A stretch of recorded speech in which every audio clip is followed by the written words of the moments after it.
Buenos días de nuevo, buenas tardes, buenas noches, Dios les bendiga. Qué privilegio, soy el apóstol Ben Paz aquí desde Nueva York, desde el Bronx, Nueva York, y con el privilegio de seguir dando, y créanme cuánto estamos recibiendo en este proceso de oír de todos estos grandes hombres de Dios, estos hombres que no solo están ministrándole porque tienen buena palabra, y déjeme ser muy honesto con eso, ¿verdad? Eh, no es difícil tener buena palabra. Lea mucho, estudie mucho, prepárese bien y el resultado es una buena palabra. Y si está ligado a los principios que el Señor dio, pues va a resultar con algo que produce vida, ¿verdad? Nosotros no nos interesa solo alguien que tiene buena palabra, sino alguien que tiene frutos apacibles de justicia. Hombres que tú ves el trayecto de ellos, tú ves el fruto que su vida producen y tú dices, óyeme, queremos vidas así para honrar al Señor. Así que para mí es un privilegio pararme junto a tales hombres en un momento como este para impartir a tu vida, pastor, para ampliar visión, para retarte, para que tú veas como Él ve, para que tú te veas como Él te ve, para que seamos instrumentos que realmente somos útiles en los lugares que Dios nos ha puesto con el fin de transformar todo lo que está alrededor nuestro, ¿verdad? Yo quiero animarles así como en este momento continuamos hablando, queremos honrar el tiempo, queremos ser sabios en cómo lo utilizamos, ¿verdad? De nuevo, acomódese, busque su café, busque su mate, cuádrese, porque Dios tiene mucho para ti. Quiero animarte. Sé que las cosas estamos acostumbradas a tenerla en video, a poder verla. Mira, saca un papel. Creo que hay detalles, hay cosas que Dios va a hablar a tu vida que te van a ayudar a ver las cosas de otra manera, te van a ayudar a comprender, te van a ayudar realmente abrazar cambios profundos en tu vida y en tu entendimiento. Y les confieso esto de corazón, como apóstol soy edificador, soy arquitecto, veo las cosas desde su fundamento hasta lo que Dios quiere hacer, soy constructor, ¿verdad? Perito arquitecto en la gracia apostólica que porto. Y eso me ayuda a ver los detalles grandes, pero en los últimos años de mi vida también han sido una preocupación por las cosas pequeñas, no por los detalles. A mí me preocupa edificar la casa, el color que usted quiere ponerla, póngale el color que está en su corazón, pero me doy cuenta que en las cosas grandes que Dios está edificando hay un secreto que es importantísimo. A ver si se lo explico así. Dios nunca ha hecho nada grande. Todo lo que nosotros vemos grande que Dios hizo empieza con cosas pequeñas. Y es muchas cosas pequeñas hechas bien que nos llevan a algo grande. Es muchos procesos privados que quizás nadie ve que logra transformando una región, una ciudad, una nación. Creemos que veremos su gloria sobre que su gloria cubrirá la tierra, ¿verdad? Creemos que veremos una manifestación de él y que este tiempo donde tanto está aconteciendo alrededor del mundo es un tiempo en que Dios quiere manifestarse como nunca antes a través de su iglesia. Pero en este tiempo, le comentaba a algunos de nuestro equipo pastoral y a algunos de los pastores con que trabajamos, que si usted piensa bien, es la primera vez desde el tercer siglo que la iglesia ha vuelto a las casas. La iglesia del occidente, digamos, porque la iglesia en partes del oriente, en naciones donde no hay templos, en China, la iglesia siempre ha estado en casas, ¿verdad? Pero este volver a casa, este volver a no estar en nuestros, y no quiero ni llamarlos templos, porque quiero ser muy honesto con ustedes, ¿verdad? Este no es un templo, el templo fue destruido en Jerusalén en el año 70, ¿verdad? El templo soy yo, el templo es usted. Y eso es un elemento fundamental de la vida de la iglesia en el Nuevo Testamento, que no requerimos de un edificio, los templos somos nosotros. Este es un edificio. Hace un par de semanas regresamos acá para empezar a transmitir, ¿verdad? Habíamos estado transmitiendo desde casa y yo les decía a los pastores, a los líderes, a los hijos de Palabras de Vida aquí en nuestra congregación local, la importancia de entender que volver a las casas tiene un propósito. Es como que Dios le dio al botón de reset, volvió todo de nuevo a su lugar de origen. ¿Sabes por qué? Porque quiero que entiendas algo.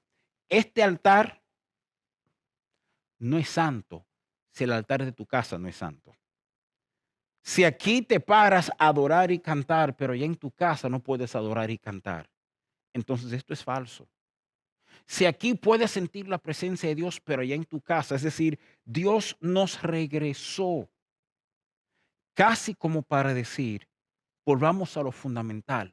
Volvamos a lo primero. Y yo quiero, por tanto, en este momento, en línea con ese pensamiento y en obediencia a lo que el Espíritu me está inquietando, hablarte, ¿verdad? De tu vida íntima y el propósito eterno, ¿verdad? Hablábamos antes del propósito y tú, pero ahora quiero hablarte de tu corazón, de lo que nadie ve, de lo que pasa adentro, de cómo esto se alinea con lo que Dios quiere, de dudas, de temores, si me permite ser tan franco, de pecado con que estamos luchando y de por qué estamos luchando con alguna de estas cosas, ¿verdad? Hay mucho que decir, el tiempo es corto, así que empecemos a trabajar en esta tardecita, ¿verdad?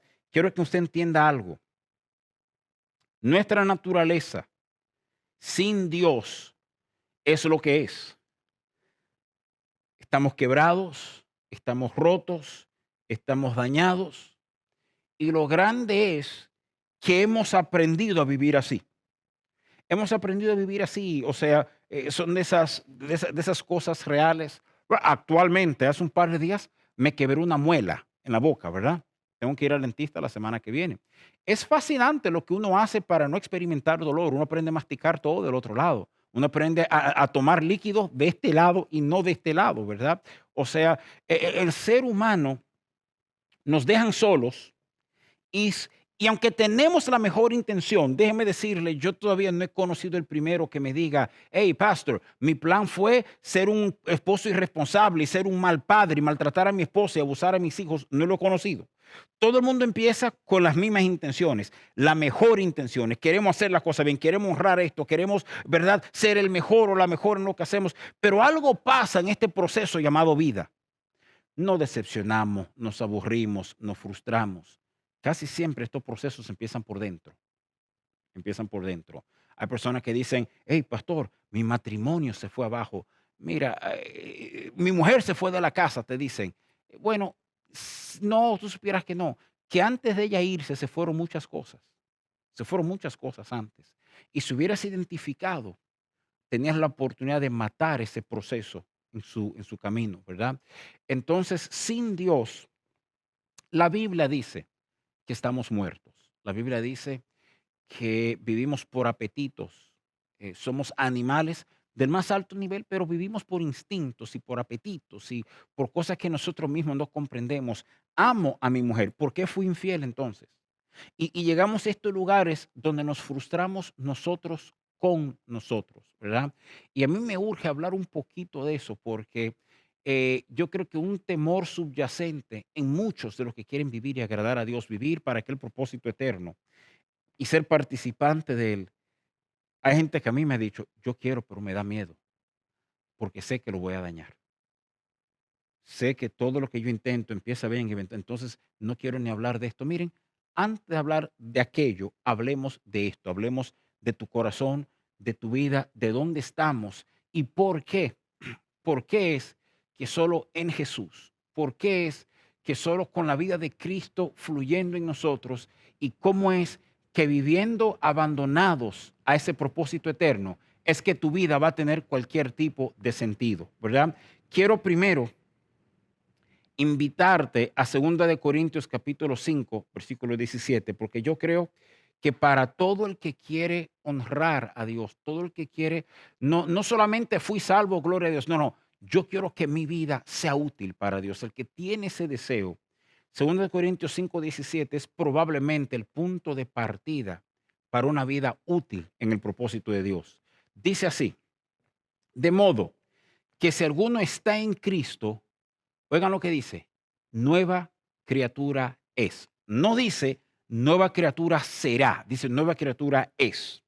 Dice, las cosas viejas pasaron, he aquí, todas son hechas nuevo, ¿verdad? Todos son hechos nuevos. Y esta realidad, la realidad de que cuando yo vengo a Jesús, cuando rindo mi vida, cuando lo acepto como mi Señor y mi Salvador, en ese momento, delante de Dios, mi pasado, mi pecado, mis desgracias, mi dolor, mis malas decisiones, el maltrato que recibí y que causé, delante de Dios queda borrado por lo que pasó en la cruz.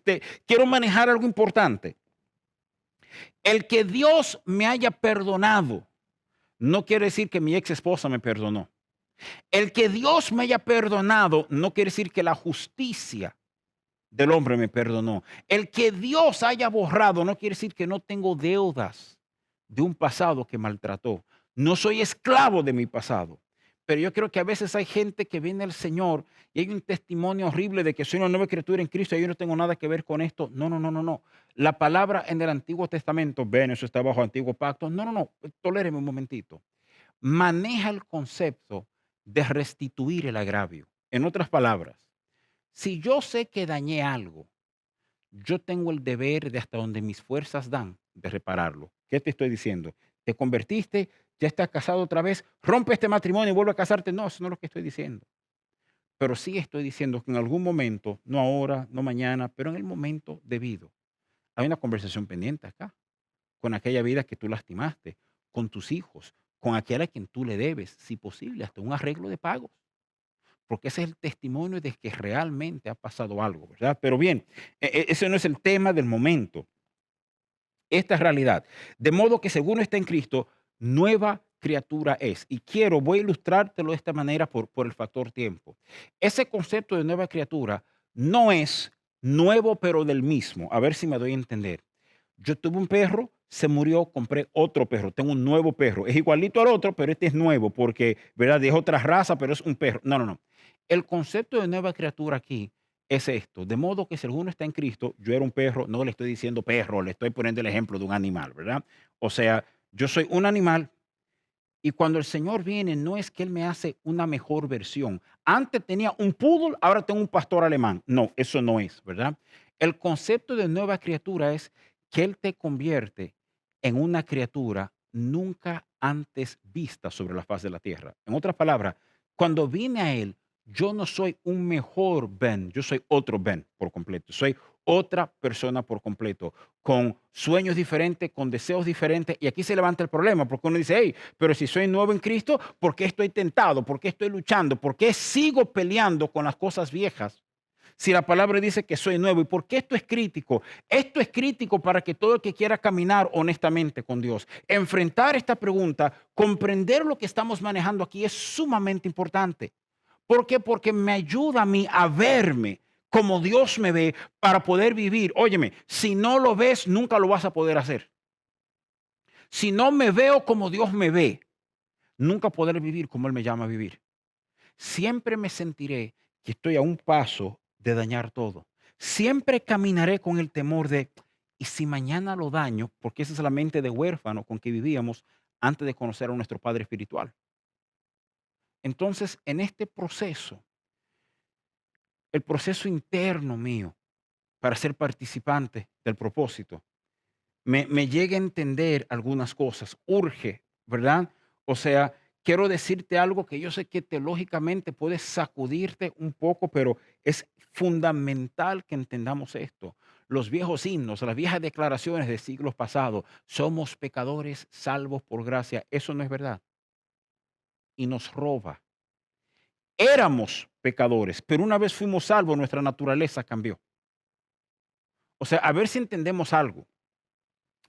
El interés de Dios no es cambiar nuestra conducta. Para muchos de nosotros en la iglesia, nuestro interés de caminar con Dios es un cambio de conducta. Es que yo quiero ser mejor esposo y portarme mejor y hacer esto. Entonces entendemos que el cristianismo es una filosofía de cómo yo debo comportarme con los demás, de desplazar hábitos malos por hábitos buenos. Y claro que esto tiene su utilidad, pero el asunto es que yo puedo tomar un perro, enseñarle a no ladrar, ponerle ropa, ponerle lentes, una gafa de sol chévere y enseñar y gastar miles y enseñarle al perro a comportarse como una persona. Tengo noticia para usted. Usted sabe lo que va a pasar el día que ese perro y yo estemos sentados aquí en la iglesia y pase un gato por delante. Toda la educación, todo lo que formamos, todo lo que entrenamos, en un segundo se va a ir. Y el perro quizás no va a ladrar, quizás no se va a quitar la ropa, quizás no se va a quitar los lentes, pero te garantizo que la carrera viene. Le va a caer atrás al gato. ¿Sabe por qué? Porque él no es perro porque ladra, él ladra porque es perro. Es un asunto de naturaleza. Entonces, entender mi naturaleza y que eso es lo que el Señor cambia, con eso es que el Señor trata. De ahí viene el reto cuando Él dice, cambien su forma de pensar. Porque nuestra mente, nuestra mentalidad, nuestra forma de vivir, de ver, de hacer, de relacionarnos, de tratar, de interactuar con el mundo, está basada en una realidad que tenemos 10, 15, 20, 30, 50 años sin conocerlo a Él. Y ahora que lo conocemos a Él, queremos traer toda esta experiencia de vida y depositar, Señor, ya sabemos qué hacer. No, no, no, no sabemos qué hacer. Precisamente por eso es que la palabra utiliza el ejemplo de lo que recién se convierte, dicen, como niños recién nacidos. Porque hay un empezar de nuevo en todo. Yo tengo literalmente que aprender cómo amar a mi mujer, cómo amarme a mí mismo, cómo amar a mi mujer, cómo amar a mis hijos, cómo relacionarme con mis hermanos, cómo tener un desacuerdo. O sea, óyeme bien, señora, los cristianos peleamos, tenemos desacuerdos, pero un desacuerdo de este lado de la cruz nunca debe parecerse a un desacuerdo de este lado de la cruz. Y eso es un proceso que quiero decirles algo fuerte. No es de Dios, es de nosotros. La palabra fue escrita para enseñarnos a caminar de este lado. La sangre de los apóstoles fue derramada. Su corazón quedó plasmado en estas epístolas, enseñándonos nuestro deber. Es tiempo, me fascina una frase que el apóstol Lara utiliza cuando dice, es tiempo de los profesionales. Ya no de los que tienen buenas intenciones, sino de los que hemos sido tratados, formados, expertos. Es como cuando el apóstol Pablo, bajo acusación y ataque de apóstoles falsos, responde y dice, yo llevo en mi cuerpo las marcas del Evangelio. A partir de aquí nadie me cause molestias. La realidad es que cuando tú has vivido esto, cuando tú has sangrado esto, cuando tú has caminado de este lado de la cruz, te das cuenta qué tan dañados, qué tan quebrados, qué tan rotos estábamos de este lado de la cruz. Pero pasar de aquí a acá es un proceso de muerte continua, es un proceso de saber abrazar y en tiempo caminar en esta naturaleza se hace tan fuerte que ya esto no atrae. Pero la verdad es voy a ser bien franco, la mayoría de la iglesia se encuentra aquí, donde un día quiere caminar de este lado y un día está luchando con este lado. Entonces, esta palabra te la quiero depositar con el fin de ayudarte a matar este pleito. Te explico algo. Es imposible caminar bien en su propósito eterno mientras tú estás luchando entre la carne y el espíritu, entre lo que eras y lo que eres. Y es tiempo de que tú te decidas rotundamente por el entendimiento de que yo vivo de este lado. Es curioso porque la palabra da espacio, la palabra da lugar a gente que quieren vivir aquí toda su vida. Lo dice. Cada uno mire cómo se edifica, sabiendo que lo que tú edificas, 1 Corintios capítulo 2, será probado por fuego. Y al final, aunque su construcción se perderá, él mismo se salvará. O sea, tu salvación no está en juego. Lo que está en juego es tu poder de participar en el propósito eterno y de representar a Dios correctamente en un mundo que tanto lo necesita. Entonces, no estamos hablando temas de salvación, estamos hablando temas de vidas a quienes Dios le puede confiar mucho, de vidas plenas y satisfechas. Amados, cuesta. Es el proceso, es difícil, pero está marcado el camino de cómo hacerlo, aunque de nosotros va a costar. La Biblia dice, la palabra dice, que nosotros estábamos muertos en nuestros delitos y pecados, en la incircuncisión de vuestra carne. Colosenses 2, del 13 al 15, Efesios 2, del 4 al 6. Pablo resalta esta enseñanza una y otra vez, que esas palabras que el Padre le habló a Adán, el día que coma de ese fruto, ciertamente morirás. Y esa muerte pasó de Adán a cada uno de sus hijos, que somos tú y yo, físicos. Pero gloria a Dios por el segundo Adán. Gloria a Dios por uno que vino a traer vida. Pero quiero resaltarte algo. Así como cuando yo estaba en pecado, estaba muerto. Ahora que estoy en su justicia, ahora también estoy muerto. Ahora es al revés, ¿verdad? Mira, te leo lo que dice 1 capítulo 2, a partir del versículo 24, que dice así. Dice, quien llevó él mismo nuestros pecados, hablando de Jesús, en su cuerpo sobre el madero, para que nosotros, estando muertos a los pecados, vivamos a la justicia. y por cuya herida fuisteis sanados. Oigan lo que dice Pedro otra vez, para que nosotros, estando muertos a los pecados, vivamos a la justicia. Segundo de Corintios 5:21 dice, el que no conoció el pecado fue hecho pecado para que nosotros fuésemos hechos justicia de Dios en él. Él se hizo pecado para que tú y yo fuésemos hechos justicia. Entonces, cobramos vida en Él. Pero esta vida mata otra parte nuestra. Nuestra parte pecaminosa, estamos muertos a ello. Y la ilustración, y voy a pasarte por el libro de Romanos porque quiero que lo veamos bien, ¿verdad? Pero quiero ponerte esta plataforma para hacerlo bien, para que entendamos. Las Escrituras hablan a todo el trayecto, a toda la jornada del hombre. Las Escrituras dicen que si pecamos, abogados tenemos para con el Padre. Las Escrituras dicen que el que está firme, mire que no caiga. Y las Escrituras dicen que es posible vivir, que Él puede presentarnos delante de Dios sin mancha, sin caída y con gran gloria. O sea, es posible pecar, es posible no pecar, es posible nunca caer. Pero quiero sugerirte que vivir así exige vidas entendidas, tratadas por Dios en algunas cosas.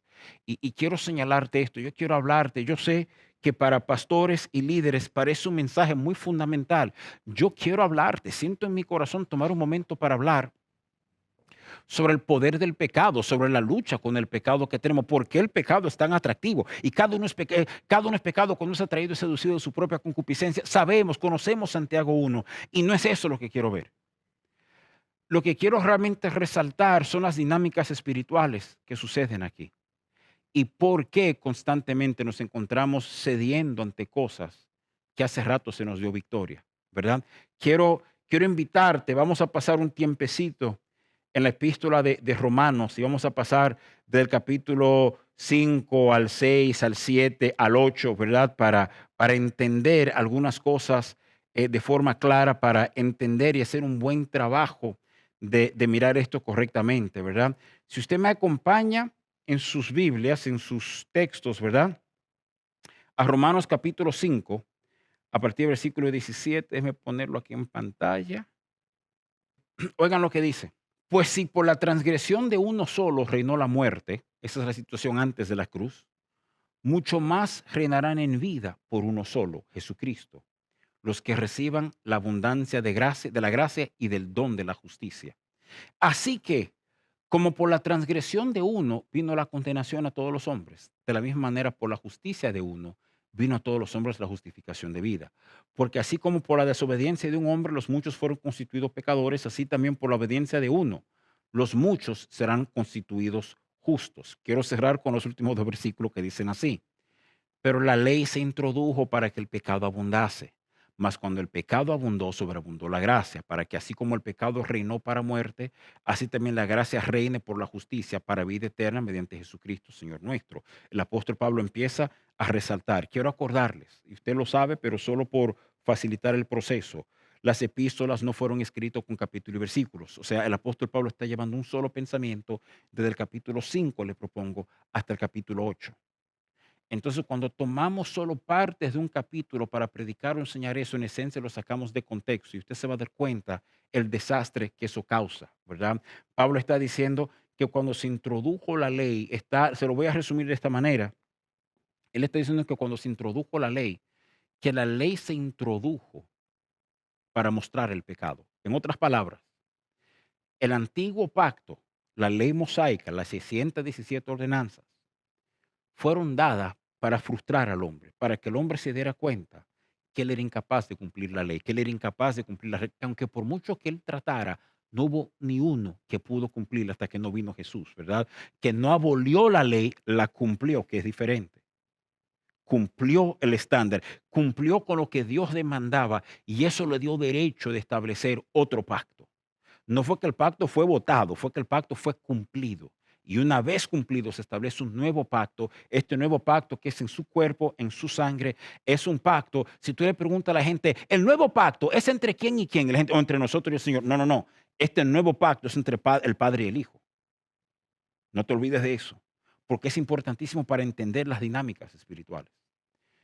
El antiguo pacto se dio para frustrar, se dio para entender. Mira, creemos que mira, Me, me río porque saliendo de la Segunda Guerra Mundial, uno de los periódicos grandes de Inglaterra, y no me acuerdo el año exacto, pero me acuerdo de la persona y de la cita, cuál es, hizo como un tipo de encuesta y mandó a preguntar cuál es el problema principal del hombre. Y es muy chistoso porque un periodista muy conocido inglés llamado Malcolm Muggeridge, que me ha sido decano de una de las universidades más influyentes de Inglaterra y llegó a ser uno de los periodistas más famosos del siglo XX. Malcolm Muggeridge aprovechó y le mandó una carta al editor. Y la carta solo fueron un par de letras, un par de palabras. Dijo, usted preguntó cuál es el problema con la humanidad. Y la respuesta fue, el problema soy yo. Firmado Malcolm Muggeridge. Es decir, el problema soy yo, el problema es el ser humano. El problema es nuestra inclinación a hacer lo que nos parece. El problema es entender que nadie que me está viendo u oyendo cree lo siguiente, que si mañana eliminamos todas las policías, nuestras ciudades van a estar más seguras. Sabemos que hay hombres que decimos ese tipo es decente. No, no, ese hombre solamente es decente por temor a que los policías lo agarren y lo meta preso. No es decente de corazón. Entonces, esta realidad nos pinta un cuadro difícil, que es lo que el Señor quiso resaltar a la humanidad en el Antiguo Testamento. Que se dieran cuenta que éramos incapaces de cumplir las reglas, incapaces de cumplir la ley. Y en ese mismo tono pasamos a Romanos 6. Y esto es lo que Pablo dice, versículo 1. ¿Qué pues diremos? ¿Perseveraremos en el pecado para que la gracia abunde? En ninguna manera. Porque lo que hemos muerto al pecado, ¿cómo viviremos aún en él? ¿O no sabéis que todos los que hemos sido bautizados en Cristo Jesús, hemos sido bautizados en su muerte? Porque somos sepultados juntamente con él para muerte por el bautismo, a fin de como Cristo resucitó de los muertos por la gloria del Padre, así nosotros andemos en vida nueva. O sea, es una vida nueva, ¿verdad? Porque si fuimos plantados juntamente con él en la semejanza de su muerte, así también lo seremos en la de su resurrección. Sabiendo esto, que nuestro viejo hombre, lo que éramos tú y yo, esta es la parte más importante, fue crucificada juntamente con él, para que el cuerpo del pecado sea destruido, a fin de que no sirvamos más al pecado. Porque el que ha muerto ha sido justificado del pecado. Ahora, óyeme bien. Y si morimos con Cristo, creemos que también viviremos con él, sabiendo que Cristo, habiendo resucitado de los muertos, ya no muere. La muerte no se enseñorea más de él. Porque en cuanto murió al pecado, murió una vez por todas. Mas en cuanto vive, para Dios vive. Así también vosotros, consideraos muertos al pecado, pero vivos para Dios en Cristo Jesús, Señor nuestro. No reine, pues, el pecado en vuestro cuerpo mortal, de modo que los obedezcáis en su concupiscencia. Y el versículo 3 es clave para nuestra lucha. Ni tampoco presentéis vuestros miembros al pecado como instrumentos de iniquidad, sino presentaos vosotros mismos a Dios como vivos entre los muertos y vuestros miembros a Dios como instrumentos de justicia. Porque el pecado no se enseñoreará de vosotros, pues no estáis bajo la ley, sino bajo gracia. Quiero resaltarte todo lo que esto enseña y quiero hacerlo brevemente. Pablo escribe, está diciendo esto: señores, si murieron con él, murieron al pecado. Entonces, dejen el juego. Dejen de presentar vuestros miembros. Y el concepto de presentar es que lo hago disponible para pecado. El pecado en su esencia más profunda se enseñorea de nosotros. Por eso que él dice, el pecado no se puede enseñorear más. ¿Sabe que cuando Caín mató a Abel, en Génesis 3, en Génesis 4, hay una conversación entre Dios y Caín? La conversación viene después de que la ofrenda de Abel es recibida y la de Caín no. Y Dios le dice a Caín, si hicieres bien, no fueras enaltecido. Y después le dice, con todo, el pecado está a la puerta. Y después dice, y tú te enseñorearás de él. ¿Cuál es el concepto? Y no quiero entrar en teología muy profunda. El pecado siempre implica una decisión nuestra. No hay pecado si usted no coopera. No hay pecado si usted no presenta a sus miembros. Amados, a pesar del aviso que Dios le dio, Caín mató a Abel. A pesar del aviso que Pablo nos da, miles y miles y miles de creyentes luchan con el pecado. se pinta un cuadro aquí de una naturaleza crucificada. Con Él fuimos juntamente crucificados. Fueron muertos, es la frase. Pero ¿sabes qué? Predicador muy famoso, un día hablando de las dos naturalezas, el hombre viejo y el hombre nuevo, le dijeron, ¿cómo reconcilias? ¿Cómo manejas estas dos cosas? Y él dijo lo siguiente, él dijo, es como que hay dos perros peleando dentro de mí. Y alguien preguntó, ¿cuál gana? Y él respondió esto, el que yo alimente. El que yo alimento de los dos gana. El problema es que nuestro viejo hombre fue crucificado y hay gente que nos está oyendo que todos los días tú le llevas desayuno a tu viejo hombre en la cruz y alimentas algo que tiene que morir. En vez de ejercitarte en justicia para vida, te ejercitas en animar, en presentar tu miembro en iniquidad. Y lo que eso produce, perdóname, lo que eso produce, no diga que me voy al infierno, no, porque tú pides perdón, te arrepientes. Lo que eso produce es una vida en Cristo que es inconstante, que nunca llega, que quiere llegar, tiene el deseo de llegar. Y yo no estoy hablando por fuera, donde la gente te ve adorando. No, yo estoy hablando de por dentro, lo que nadie ve. Tú crees que nadie ve, Él lo ve. Es como libro esta batalla. Vamos a seguir porque entonces caemos a Romanos 7.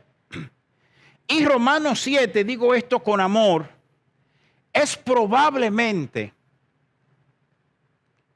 uno de los textos más abusados del Nuevo Testamento. Quiero decirte esto antes de llegar a Romanos 7. Tu lucha con el pecado no va a terminar porque hiciste un buen esfuerzo. De hecho, Pablo se refiere a eso cuando él escribe a los Colosenses. Y en el capítulo 2 de Colosenses, del 18 al 23, te leo el versículo 20, a partir del 20 te lo dice, pues si habéis muerto con Cristo en cuanto a los rudimentos del mundo, ¿por qué? Como si vivieses en el mundo, se someten a preceptos, tales como no manejes, ni gustes, ni toques, en conformidad a mandamientos y doctrinas de hombres, cosas que todos se destruyen con el uso. Y oigan lo que dice Pablo, tales cosas tienen a la verdad cierta reputación de sabiduría, en culto voluntario, en humildad, en duro trato del cuerpo, pero no tienen valor alguno contra los apetitos de la carne. En otras palabras, Pablo dice, sí, tú puedes imponerte una disciplina, tú puedes hacer cosas y decir, no voy a hacer esto. Está hablando del movimiento ascético y místico, de que la gente se autoflagelaban, se castigaban para hacer hilos de... Y Pablo dice, eso no lo va a cambiar porque es un asunto de naturaleza. Es un asunto de naturaleza. Entonces este problema no se corrige cambiando conductas, se corrige entendiendo y abrazando tu naturaleza. Te lo repito, el problema de pecado no se vence cambiando de conducta, se vence abrazando plenamente una naturaleza real, la que Él puso en ti, no la que eras. Romanos 7, el apóstol Pablo, déjame leerte el texto para que sepamos que todos estamos viendo lo mismo. Pero Romanos capítulo 7, a partir del versículo 15, la conversación se hace más pesada. Porque esto es lo que dice el apóstol Pablo. Dice, porque lo que hago no lo entiendo, pues no hago lo que quiero, sino lo que aborrezco, esto hago. Y todo el que está luchando con pecado dice, amén, yo me he visto ahí en mi vida, en el Señor, tiempo atrás. Yo quiero amar a Dios, quiero servir a Dios, pero sigo cayendo aquí. Y si lo que no quiero, eso hago, apruebo que la ley es buena. De manera que ya no soy yo quien hace aquello, sino el pecado que mora en mí. Siga esa verdad. El pecado mora en nosotros. Y yo sé que en mí, esto es en mi carne, no mora el bien. Porque el querer el bien está en mí, pero no el hacerlo. Porque no hago el bien que quiero, sino el mal que no quiero. Y si hago lo que no quiero, ya no lo hago yo, sino el pecado que mora en mí. Así queriendo yo hacer el bien, hallo esta ley que el mal está en mí. Porque según el hombre interior me deleito en la ley de Dios, pero veo otra ley en mis miembros que se rebelan contra la ley de mi mente y me lleva cautivo a la ley del pecado que está en mis miembros. Miserable de mí, ¿quién me librará de este cuerpo de muerte? Gracias doy a Dios por Jesucristo nuestro Señor. Así que yo mismo con la mente sirvo la ley de Dios, mas con la carne la ley del pecado. Óigame bien, Pablo habla de dos leyes. Por tiempo no puedo entrar en toda la cosa minuciosa, pero sígame. La ley del pecado y la ley de la muerte. En el capítulo 7. La ley del pecado, según dice Pablo, es esta regla. El mal está en mí, está en mi carne. Cuando dice en mi carne no está el estar el bien. Refiriéndose a la carne, no necesariamente como tu carne física, sino aquel ámbito donde el Señor no gobierna en nosotros, ¿verdad? Dos leyes, la del pecado y la de la muerte. ¿Cuál es la ley del pecado? Que el pecado está en mí y aunque yo con la mente quiero agradar a Dios, encuentro que con el cuerpo termino haciendo todo lo que no me da la gana de hacer, todo lo que no quiero hacer. Y el pecado, una vez consumado, da luz a muerte. Esas dos leyes.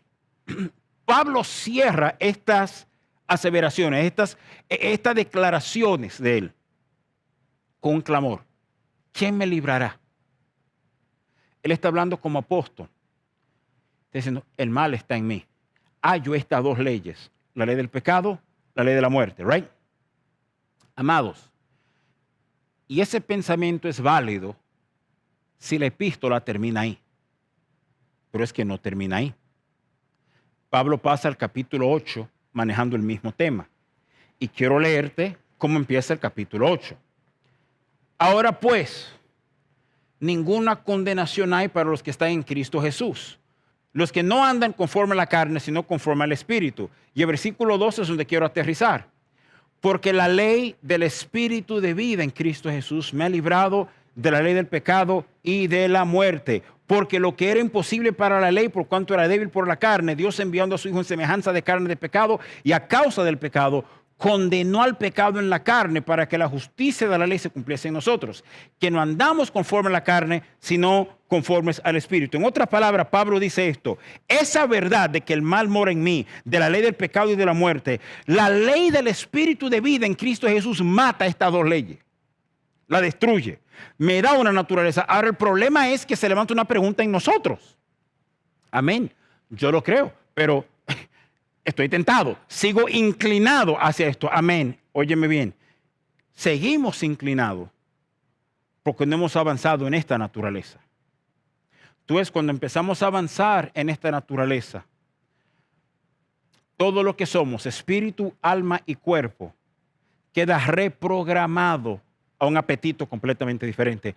Luchamos con los apetitos. Es como cuando uno se crió comiendo toda esa comida chatarra y todas esas cosas no saludables.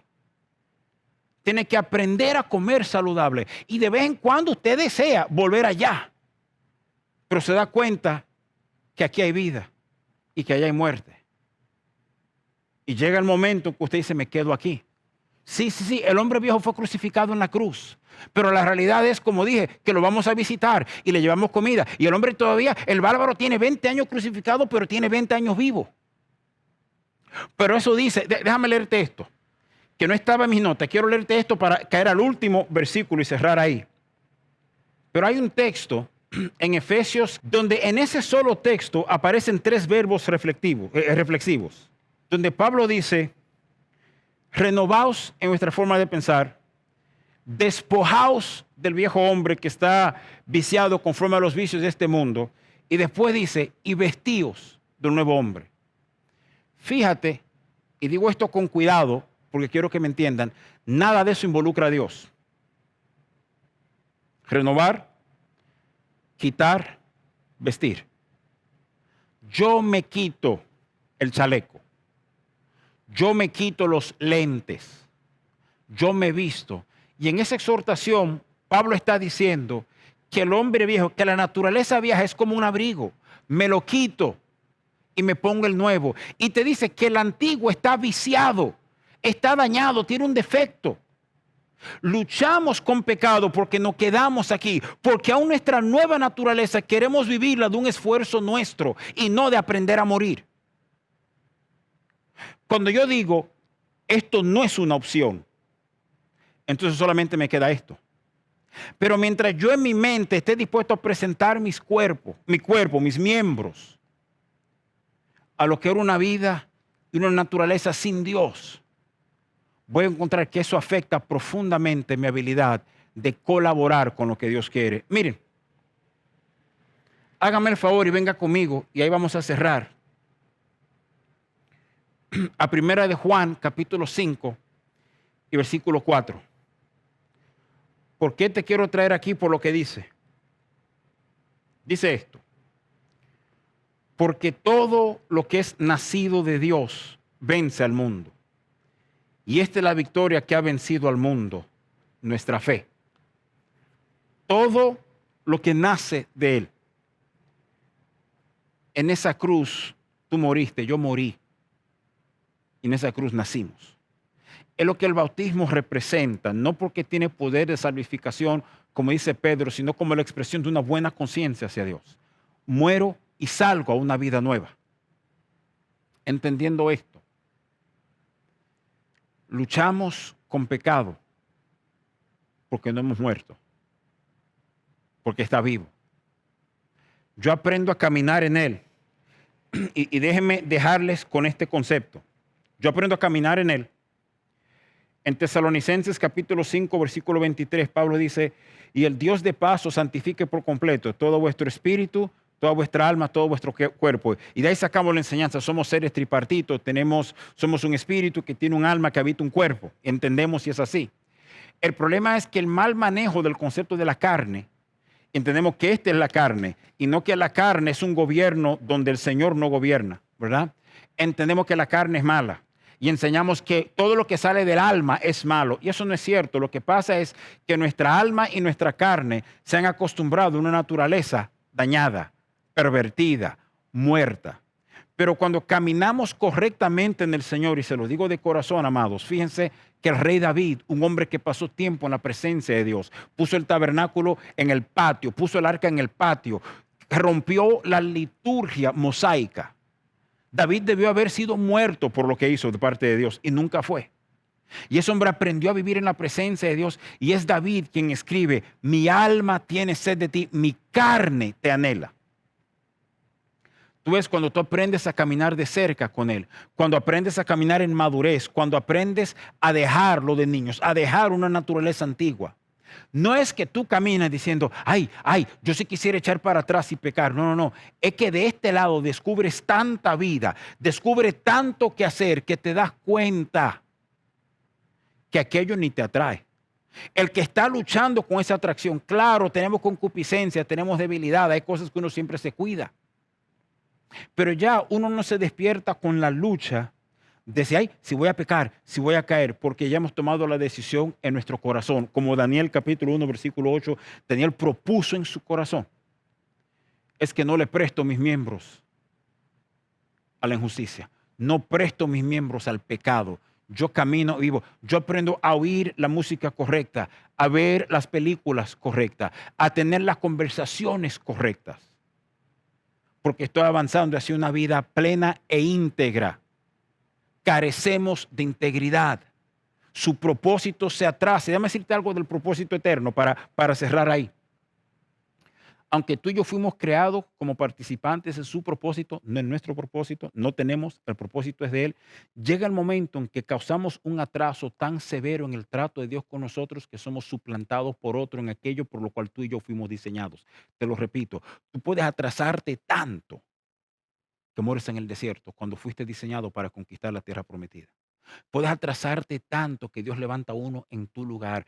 A esto es que Pablo se refiere a Timoteo, en 2 de Timoteo 2:20, cuando le dice, en una casa grande hay todo tipo de utensilios y de herramientas. Y hay vasos de honra y vasos de deshonra. Hay vasos para usos honrosos y vasos para usos viles. Y después le dice, si te limpias de estas cosas, serás instrumento para uso honroso. Este es el proceso, amados. El pecado no mora en mí. Mi naturaleza pecaminosa, el viejo Ben murió en la cruz. Aquí una nueva criatura con una nueva vida nacido en Él. Y todo lo que nace de Él vence al mundo. Amados, sus naciones temblarán cuando tomamos esta realidad, la vivimos y echamos mano de su propósito eterno. Cierra sus ojos ahí conmigo. Padre, gracias. Gracias por esta oportunidad. Gracias por la honra de ser tratado por ti, Señor, porque ese es el testimonio. No es pararme como quien sabe mucho, como quien nunca ha luchado, como que no, ese no es el corazón, sino como uno que se ha visto. Ahí tengo mucho que hablar de esto porque mucho me he visto ahí. Y he visto tu bien y he visto lo que pasa cuando caminamos en lo que tú nos llamaste a hacer, no en lo que éramos. Padre, hablo vida, hablo propósito, hablo un nuevo comienzo para mis hermanos y hermanas que están escuchando. Los bendecimos, les amamos en el nombre del Señor. Cuídense mucho. Bye bye.